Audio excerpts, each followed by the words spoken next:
রাই, হ্যাঁ, কি করছো মা? বেলুন ফুলাচ্ছি। তুমি এতগুলো বেলুন তুমি একাই ফুলিয়েছো? হ্যাঁ, আবার বেঁধেছো কিভাবে?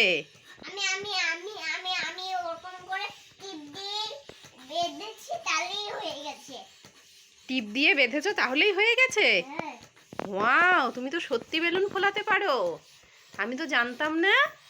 হ্যাঁ তো। বাহ, কি দারুণ ফুলছে তো। তুমি বেলুন ফোলাতে পারো? হ্যাঁ তো, পারি। কবে শিখেছো মা? তুমি এতগুলো বেলুন ফুলিয়েছো, আবার বেলুনগুলোকে তুমি সুতো দিয়ে না বেঁধেই বেলুনগুলোকে এভাবে রেখেছো? হ্যাঁ, আচ্ছা দেখি, এটা ফুলিয়ে বেঁধে রাখো তো দেখি কিভাবে সুতো ছাড়া বেঁধেছো।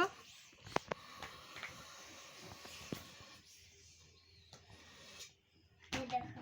হ্যাঁ, এবার বাঁধো তো দেখি কিভাবে বেঁধে এগুলো রেখেছো, ওরকম এই যে দেখবো। এরকম করে ঘুরাই, তাহলেই হয়ে যায়। কি? এরকম করে ঘুরাই। ও, তুমি এরকম করে ঘোরাও, হ্যাঁ। তাহলেই সুতো ছাড়া বাঁধা হয়ে যায়? হ্যাঁ, you are so talented baby. এই দেখো।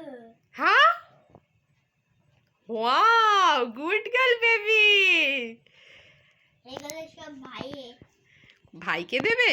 হ্যাঁ, ও, ভাইকে দেব। খুব সুন্দর হয়েছে মা, তুমি এতগুলো বেলুন ফুলিয়েছো, আবার বেলুনগুলোকে তুমি সুতো ছাড়া বেঁধেছো। হুম। Good girl.